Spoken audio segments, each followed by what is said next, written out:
எல்லோரும் இன்புற்றிருப்பதை தவிர வேறொன்றுமறியேன் பராபரமே. தனம் தரும், கல்வி தரும், ஒரு நாளும் தளர்வறியா மனம் தரும், தெய்வ வடிவம் தரும், நெஞ்சில் வஞ்சமில்லா இனம் தரும், நல்லனவெல்லாம் தரும், அன்பரென்பவர்க்கே கணம் தரும், பூங்குழலால் அபிராமி கடைக்கண்களே. அபிராமியுடைய கடைக்கண் பார்வையினால் உங்கள் அனைவரையும் சந்திப்பதிலே பெருமகிழ்ச்சி. வாழ்த்துக்கள், நல்லதே நடக்கும். ப்ளே தமிழ் நேயர்களே, இன்றைக்கி நாம் பார்க்கக்கூடிய ஒரு செய்தி ரொம்ப முக்கியமான செய்தி. நம்ம லைஃப்பில் நிறைய பேருக்கு சக்ஸஸ் அப்படிங்கிறது ரொம்ப கம்மியாக இருக்கும். நான் எனக்கு ஒரு வெற்றி பெற முடியலை, தெய்வம் எங்கள் வீட்டில் இருக்கா இல்லையா, தெய்வத்தோட துணை எனக்கு இருக்கா இல்லையா அப்படின்னு நிறைய பேருக்கு கேள்வி மேலே கேள்வி இருக்கும். சார், நான் நிறைய பூஜை பண்ணுறேன், நிறைய விரதம்லாம் இருக்கிறேன், எல்லா கோயிலுக்கும் போயிட்டு வரேன், கோவிலுக்கு கியூவில் நின்று சாமி கும்பிட்றேன், நிறைய அபிஷேகத்துக்கு கொடுக்குறேன், ஆனால் குடும்பத்தில் நிம்மதிங்கிறது வரல. என் பிள்ளைங்க என் பேச்சை கேட்க மாட்டேங்கிறாங்க, குடும்பத்தில் வருமானம் வரமாட்டேங்குது, எதிர்பார்க்குற நல்ல முன்னேற்றம் கிடைக்க மாட்டேங்குது, நாங்கள் என்ன செய்கிறது? இந்த நான் போகாத கோயில் இல்லைங்க. இப்படி நிறைய பேருக்குடைய எண்ணம் இருக்கும். இதுக்கு என்ன காரணம்? முதல் காரணம், நம்ம செய்கிற விஷயங்கள் கடவுள்கிட்ட போய் சேர்றதுக்கு முதல்ல நம்ம என்ன பண்ணணும் அப்படின்னு கேட்டால், நம்ம உண்மையாக நம்ம கடவுளை நம்பணும். சும்மா அவங்க சொன்னாங்க இவங்க சொன்னாங்க அப்படின்னு மாறி மாறி நம்பிக்கிட்டு இருக்கக்கூடாது, கடவுளை மாற்றிக்கிட்டு இருக்கக்கூடாது. நம்ம கடவுளும் நம்பணும்னா தெய்வ சக்தி நம்மளை அழைச்சின்னு போகும். நம்ம பிறக்கும் பொழுது பிரம்மன் நமக்கு என்ன பண்ணுறான்? ஒரு எழுத்து எழுதி அனுப்புகிறான். என்ன எழுதுகிறான்? நீ இந்த நாளில் இந்த இடத்துல பிறப்ப, இந்த நாளில் இந்த இடத்துல இறப்ப. பிறப்பு இறப்பை முடிவு பண்ணிவிட்டு கையில் என்ன பண்ணுறான்? பேப்பரு பேனாவை கையில் கொடுத்து அனுப்பிடுறான். நீனே முடிவு பண்ணிக்க, நீ பிறந்ததுலேருந்து இறக்குற வரைக்கும் நீ என்னென்னலாம் பண்ணலாம் நீ முடிவு பண்ணிக்க, உனக்கு சாய்ஸ் நான் தரேன் அப்படிங்கிறான். அப்போ அந்த சாய்ஸை ஆண்டவன் நமக்கு கொடுத்துட்றான். அப்போ நாம் நினைக்கிற நல்லதை வச்சு நமக்கு நல்லது நடக்கும். நல்லது நம்ம என்ன திங்க் பண்ணுறோமோ நடக்கும். நம்ம கெட்டு போகிறோம்னாலும் நம்ம அனுமதி இல்லாமல் கெட்டு போகிறோமா?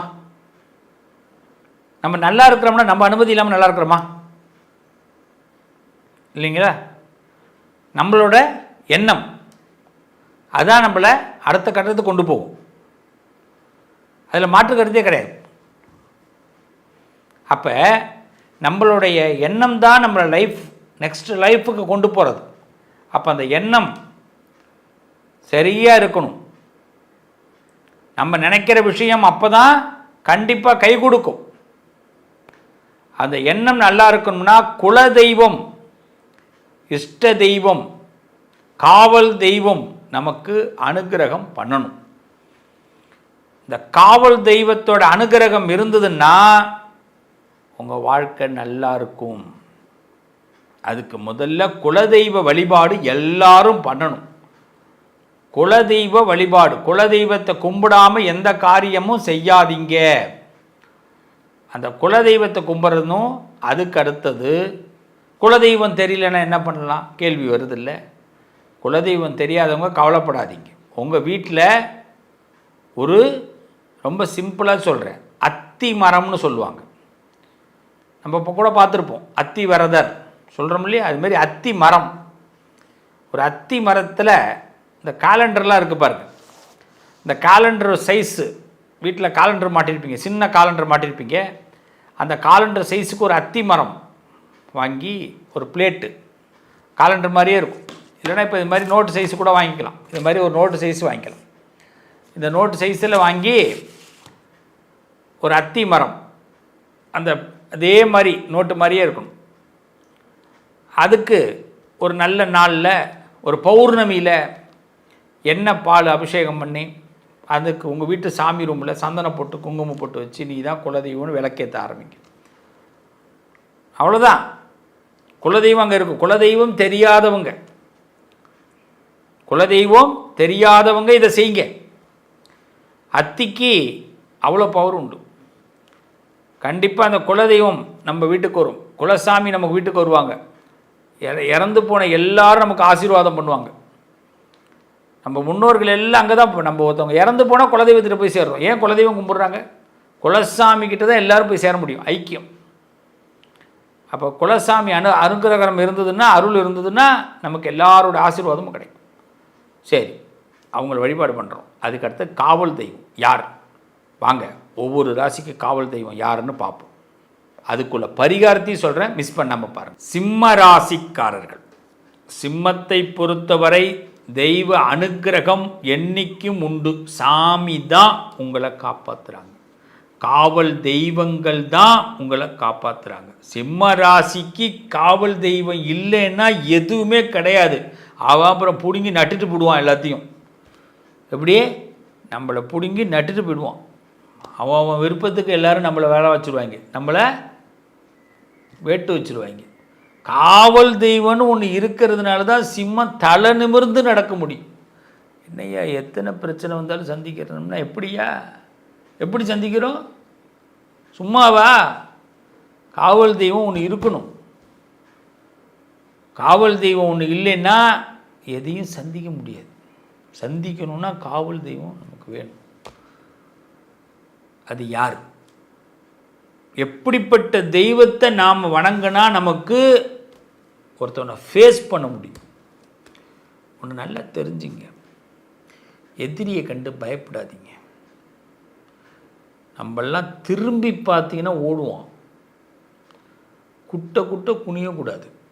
சிம்மராசிக்காரவங்களுக்குன்னு ஒரு திமிர் இருக்கணும், ஒரு தைரியம் இருக்கணும். உங்களை நீங்கள் குறைச்சி எடை போடாதீங்க. குறைச்சி எடை போடுறதே இருக்கக்கூடாது, அது வேண்டாம். அப்படி என்ன சாமியோட அனுகிரகம் உங்களுக்கு இருக்கும் அப்படின்னா, அகோர வீரபத்திர சுவாமி. இந்த அகோர வீரபத்திர சுவாமி அனுகிரகம் பரிபூர்ணமாக கிடைக்கும், கண்டிப்பாக கிடைக்கும். அது நீங்கள் ஒன்றுமே செய்வேணாம். சிவனேன்னு ஒரு கோயிலில் போயிட்டு நீங்கள் ஒரு சிவன் கோயிலில் சாதாரணமாக கண்ணை மூடிக்கிட்டு ஒரு நிலப்படிக்கிட்டு சாஞ்சி கூட உட்காரு. சிவன் கோயிலுக்கே போகணும். உங்கள் வீட்டில், உங்கள் வீட்டு வாசலில் நிலப்படியில் கிட்ட உட்காருங்க, சாஞ்சி உட்காருங்க. 5 நிமிஷம் உட்காந்து, 10 நிமிஷம் உட்காருங்க அதிகபட்சம். 5 நிமிஷத்துலேயே நமக்கு ஒரு மயக்கம் வரும். யாரோ தட்டி எழுப்புகிற மாதிரி இருக்கும், வேர்த்து விடும். நம்பி செஞ்சு பாருங்கள். வீரபத்திர சாமி, அகோர வீரபத்திர சுவாமி நம்ம லைஃப்பை புரட்டி போடுவார். உங்களுக்கு எவன்லாம் கஷ்டம் கொடுக்குறானோ, எவன்லாம் வில்லங்கம் பண்ணுறானோ, எவன்லாம் விரயம் பண்ணுறானோ அவனையெல்லாம் வச்சு செய்யலாம். கடவுள்னு ஒன்று இல்லாமலாம் இல்லை. தெய்வத்தை நம்ம சரியாக ஹேண்டில் பண்ணுறதில்ல. அதனால நம்ம என்ன பண்ணுறோம், ஒரு கட்டத்தில் நமக்கே நஷ்டம் வருது, ஃபீல் பண்ணுறோம். சிம்மராசிக்காரவங்க அகோர வீரபத்திர சுவாமி இஷ்ட தெய்வமாக, காவல் தெய்வமாக இருக்கிறது அகோர வீரபத்திர சுவாமி. இஷ்ட தெய்வமாக கால பைரவர்.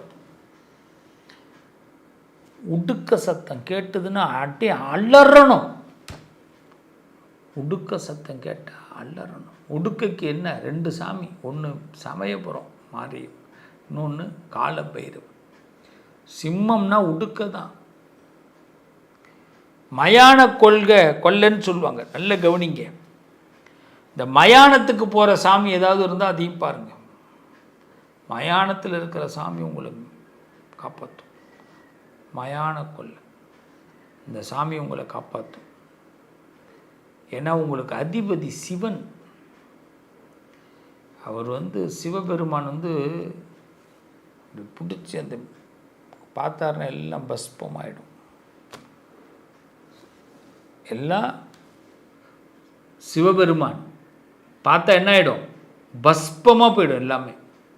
அப்படிப்பட்ட சிவபெருமான் உங்கள் லைஃப்பில் எல்லாரையும் பஸ்பமாக்கிடுவார்.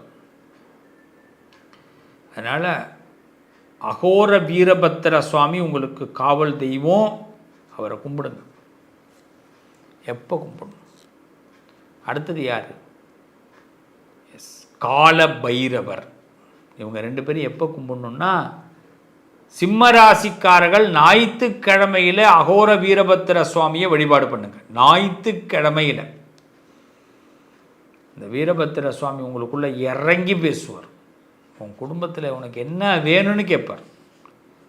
பக்கத்தில் எங்கே இருக்குன்னு போங்க, போய் பாருங்கள். உங்களுக்கு தெரிஞ்ச இடம் எங்கே இருக்கார் வீரபத்திர சுவாமின்னு போங்க. அவர் கண்டிப்பாக நீங்கள் நினைக்கிற விஷயத்தை நடத்தி கொடுப்பார். நம்பணும். நம்பிக்கையெல்லாம் இல்லாமல் யோசிக்காதீங்க, வேண்டாம். அகோர வீரபத்திர சுவாமி ஞாயிற்றுக்கிழமை சார், இல்லைன்னா செவ்வாய்க்கிழமை ஞாயிற்றுக்கிழமையில் அகோர வீரபத்திர சாமியை கும்பிடுங்க. சிகப்பு கலர் மலர் அரளிப்பூன்னு சொல்லுவாங்க. ரொம்ப வாசனையான பூவெல்லாம் கேட்க மாட்டார். அரளிப்பூ, செவ்வரளி இந்த பூவில், அந்த பூ தான் அங்கே அவருக்கு பிடிச்சது. அகோர வீரபத்திர சாமி இருக்காருன்னா அங்கே 2 செவ்வரளி பூ இருக்கும். அவரை சுற்றி இருக்கிற இடத்துல 2 செவ்வரளி தானாக முளைக்கும். நீங்கள்லாம் வைக்கணும்னு அவசியமே இல்லை, அதுவாக வரும். சிம்மராசிக்காரவங்க நீங்கள் கவனித்து பாருங்கள். நீங்கள் எங்கேயாவது ஒரு கியூவில் நின்று இருக்கீங்களா? எங்கேயாவது ஒரு இடத்துல நின்று பார்க்குறீங்க, உங்கள் பக்கத்தில் நாய் வந்து நிற்கும். நீங்கள் உங்களுக்கும் உங்கள் நாயை பிடிக்காமல் இருக்கலாம், ஆனால் நாய் உங்களை எங்கே இருந்தாவது நோட் பண்ணி பார்க்கும். தான் பைரவர். அவர் தான் பைரவர். இந்த உலகத்திலேயே தர்ம தேவதை அப்படிங்கிறது யார்? பைரவர் தான் தர்ம தேவதை. தர்ம தேவதைன்னா எங்கே தேடிட்டு இருக்கிறோம்ல, நாய், நம்ம நாயின்னு சொல்கிறோம் இல்லையா, தர்ம தேவதை பைரவர். அவர் சொல்வோம், கால பைரவரை வழிபாடு பண்ணுங்க. சிவபெருமான் அவதாரம். முடிஞ்சதுன்னா கால பைரவர் தரிசனம் பண்ணுங்கள். காசிக்கு கால பைரவர் தரிசனம் பண்ணலாம். சிம்ம ராசிக்காரவங்க எப்போ போகிறீங்களோ தரிசனம் பண்ணுங்கள். இன்றைக்கெல்லாம் கூகுளில் போய் டவுன்லோட் பண்ணிங்கன்னா டக்குன்னு வந்துடுவார், ரொம்ப தேடவே வேண்டாம். அதே மாதிரி சிம்மராசிக்காரவங்க கோயிலில் விளக்கேற்றிட்டு ஒரு நல்ல காரியத்தை அந்த கோவிலில் செய்யும், ரொம்ப முக்கியம். அகோர வீரபத்திர சுவாமியை வழிபாடு பண்ணுறதும் கால பைரவரை வழிபாடு பண்ணும்போது என்ன பண்ணணும், அங்கே விளக்கேற்றிட்டு ஒரு நல்ல காரியத்தை துவங்கணும். எவனுக்காவது ஒருத்தவனுக்கு அன்னதானம் பண்ணணும், எவனுக்காவது ஒருத்தவனுக்கு துணி வாங்கி கொடுக்கணும், எவனுக்காவது ஒருத்தவனுக்கு எதை நல்லது செய்யணும், நல்லது ஆரம்பிக்கணும். எதை வேணாலும் செய்யுங்க. பள்ளிக்கூட பிள்ளைங்களுக்கு ஏதாவது பாடப்புத்தகங்கள் வாங்கி கொடுங்க, பேனா பென்சில் வாங்கி கொடுங்க. அந்த கோயிலில் யாருமே இல்லைனாலும் கூப்பிட்டு போங்க, கூப்பிட்டு போய் செய்யுங்க, ஆரம்பித்து பாருங்கள். அப்புறமா நீங்கள் சொல்லுவீங்க. அதுமாரி பெரியவங்க ஆசீர்வாதம் அவசியம் வேணும், மூத்தோர்கள் ஆசீர்வாதம். அப்போ தான் அகோர வீரபத்திர சுவாமிக்கு பிடிக்கும், காலபைரவருக்கு பிடிக்கும். மூத்தவர்களை புறக்கணிச்சிட்டு அகோர வீரபத்திர சுவாமி காலபைரவரை கும்பிடாதீங்க, பிரயோஜனமே கிடையாது. மூத்தவர்களை புறக்கணிச்சிட்டு போக முடியாது. மூத்தவர்களை தரிசனம் பண்ண ஆசீர்வாதம் வாங்கிக்கிட்டு தான் போகும். செஞ்சு பாருங்க. சிம்மராசிக்காரர்கள் நல்ல மாற்றங்களை யோகத்தை பெறுவீங்க, நல்லது நடக்கும். பிளே தமிழ் நேயர்களே, நான் சொன்ன பதிவு விளையாட்டான பதிவு அல்ல. காவல் தெய்வம் நம்மோடு துணையாக இருப்பாங்க. நமக்கு எப்பயுமே இந்த சோல்ஜர்ஸ்ன்னு சொல்லுவாங்க இல்லைங்களா, படை தளபதிகள் 2 பேர் இருந்தால் தான் நம்ம வாழ்க்கை நல்லா இருக்கும். அப்போ தான் நம்ம மேலே ஒரு பயம் மற்றவங்களுக்கு இருந்தால் தான் வெற்றி கிடைக்கும். ஒரு மனுஷனுக்கு அதிர்ஷ்டம் இருந்தால் வெற்றி கிடைக்காது, அந்த மனுஷன் மீது ஒரு பயம் இருந்தால் தான் வெற்றி கிடைக்கும். ஒருத்தனுடைய பார்வையில் பலம் இருக்கணும், கண்ணில் பலம் இருக்கணும். நீங்கள் உடனே கண்ணாடியெலாம் காட்டினீங்க உங்கள்கிட்ட பலன் இருக்கான்லாம் கேட்காதீங்க. எனக்கு என்ன பலன் இருக்குன்னு ஆண்டவனுக்கு தான் தெரியும். ஆமாம், அதனால் இந்த கண்ணில் பவர் இருக்கணும். அந்த பவர் எப்போ இருக்குன்னா, இது மாதிரி காவல் தெய்வங்களை மனசில் உருவேற்றி அப்படி நிப்பாட்டும் போது தான் கண்ணில் பவர் வரும். குலதெய்வம் மனசுக்குள்ளே இருக்கணும், காவல் தெய்வம் நம்ம இதை பாருங்கள் இந்த 2 இடத்துல இருக்கணும். நம்மளுடைய புரியுதுங்களா உங்களுக்கு? அதுதான் இப்படி பார்த்தீங்கன்னா இந்த காவல் தெய்வம் காதில் பேசும். இங்கே உட்காந்துக்குமா, இந்த தோல் பட்டையில் இப்படி உட்காந்துக்கிட்டு இப்படி கேட்டிங்கன்னா அந்த காவல் தெய்வம் சொல்லுவோம், போடா போப்பா போவாத இப்படி சொல்லுமா. அப்படி தான் அந்த காவல் தெய்வத்தை கும்பிடணும். காவல் தெய்வத்தை கும்பிடும்போது கொஞ்சம் நமக்கு வீரம் இருக்கும். சும்மா காவல் தெய்வத்தை ஏதோ ஒன்று சொல்லியிருக்கிறாரு, இந்த சாமியை போய் கும்பிட்டுட்டு வரலான்னு இருக்கிறேன் அப்படின்னு வேணாம். இது என்ன இந்த சாமியெல்லாம் கும்பிட்டு என்ன நடக்க போகுது அப்படின்னு யோசிச்சிடாதீங்க. நீங்கள் வேணால் பாருங்கள், இந்த பதிவு பார்க்குறவங்களுக்கு ராத்திரி ஒரு 11 நாளுக்குள்ளே இந்த நான் சொன்ன சாமி உங்கள் கண்ணில் காதில் உங்களுடைய நினைவுகளில் வராங்களா இல்லையான்னு பாருங்கள். ராத்திரியில் யாரோ ஒருத்தவங்க ரூபத்தில் இந்த சாமி உங்கள்கிட்ட பேசுவாங்க. இது நிதர்சனமான உண்மை. நான் கடவுள் மீது வைக்கிற நம்பிக்கையில் உங்கள்கிட்ட பேசிக்கிட்டு இருக்கிறேன். அதனால் இந்த கடவுள் உங்களுக்கு நீங்கள் சொன்ன சாமியை போய் வழிபாடு பண்ணுங்க. காவல் தெய்வங்கள் உங்களை கைவிடாது. ஏன்னா ஒரு பிரச்சனைன்னு வரும்போது எல்லாரும் ஓடி ஒளிஞ்சிடுறான். நம்ம ஒரு பயிலும் உதவி பண்ண மாட்டேங்கிறான். கடன் வந்தாலும் ஒரு பயிலும் உதவி பண்ண மாட்டேங்கிறான். கஷ்டம் வந்தாலும் ஒரு பயிலும் உதவி பண்ண மாட்டேங்கிறான். வருத்தப்படுறோம், அனாதையாக நிற்கிறோம் சில இடங்களில். அப்போ நம்ம என்றைக்கோ சாமிக்கு ஏற்றின விளக்கு தான் நமக்கு ஒரு தீபம். விளக்கு என்ன பண்ணுது? வழியை காட்டுது. இந்த காவல் தெய்வங்களை வழிபாடு பண்ணும்போது இந்த காவல் தெய்வங்கள் இந்த இந்த தோள்பட்டையில் உட்காந்துக்கிட்டு இந்த நமக்கு வழிகாட்டுது. இந்த பக்கம் போ, அந்த பக்கம் போ, இந்த பக்கம் போ அப்படின்னு. அதே மாதிரி பார்த்தீங்கன்னா இந்த மாடு ஸ்பீடாக போகலன்னா அந்த காலை அந்த மாட்டு மேலே வச்சாருன்னா அந்த கால் வேகமாக அந்த மாடு வேகமாக போகும். இதெல்லாம் மாடு ஓட்டுறவங்களுக்கு தெரியும். அதே மாதிரி தான் இந்த நம்மளுடைய காவல் தெய்வம் நம்மளுடைய தோள்பட்டையில் உட்காந்துக்கிட்டு நீ இந்த பக்கம் போ, அந்த பக்கம் போன்னு கரெக்டாக நம்மளை வழி நடத்துவாங்க. வழி நடத்துறதுக்கு இன்றைக்கி ஆள் இல்லைங்க. காவல் தெய்வங்களை நீங்கள் வழிபாடு பண்ணும்போது உங்களை கண்டிப்பாக வழி நடத்துவாங்க. இன்னைய வரைக்கும் உங்களுக்கு என்ன வேணாலும் பிரச்சனை இருக்கலாங்க. இந்த ஒரு விஷயத்தை நீங்கள் செய்யுங்க. இந்த ஒரு விஷயத்தை மறக்காமல் செய்யுங்க. இந்த ஒரு விஷயம் செய்கிறதுனால உங்களுக்கு காவல் தெய்வத்தோட அனுகிரகம் பரிபூர்ணமாக கிடைக்கும். என்ன தெரியுமா? உங்களுக்கு எந்த காவல் தெய்வம் சொன்னேன், எத்தனை காவல் தெய்வம் சொல்லியிருக்கேன் பாருங்கள். அந்த காவல் தெய்வங்களுக்கு ஒரு 11 ரூபா பணம் ஒரு மஞ்சள் துணியில் முடிஞ்சு வைங்க. ஒரு காவல் தெய்வத்துக்கும் 11 ரூபா பணம் மஞ்சள் கலர் துணியில் முடிஞ்சு வைங்க. இல்லை வெள்ளை துணியில் மஞ்சளை நினைங்க. ரொம்ப நல்லது அதுதான்.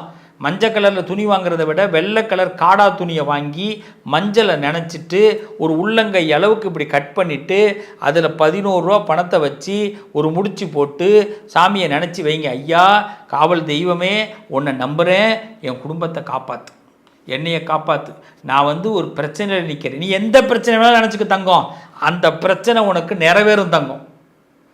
நீ ஒரு மனுஷனா ஆளா இந்த உலகத்தில் எல்லாரும் மதிக்கக்கூடிய மனுஷனா உங்களுக்கு இருக்கிற பிரச்சனையெல்லாம் விலகி நல்லா இருப்பீங்க பிள்ளைங்களா. ஒரு 11 ரூபாயை முடிஞ்சு வைங்க. ஆமாம், இந்த பதிவு பார்க்குற பிள்ளைங்க கடைசியாக பார்த்தீங்களான்னு எனக்கு தெரியாது. பார்த்தீங்கன்னா நான் 11 ரூபாயை முடிஞ்சு என் காவல் தெய்வத்துக்கு வைக்கிறேன்னு கமெண்ட்டில் போடுங்க கண்ணுங்களா. ஏன் அப்படின்னா 10 பேருக்கு அது தெரியும் போது எல்லாரும் உன்னை பார்ப்பாங்க.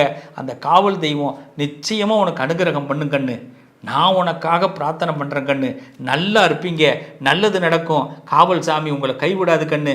நமக்கு மனுஷன் துணையை விட சாமி துணை தான் கண்ணு நம்மளை நல்லது பண்ணும். வாழ்த்துக்கள்.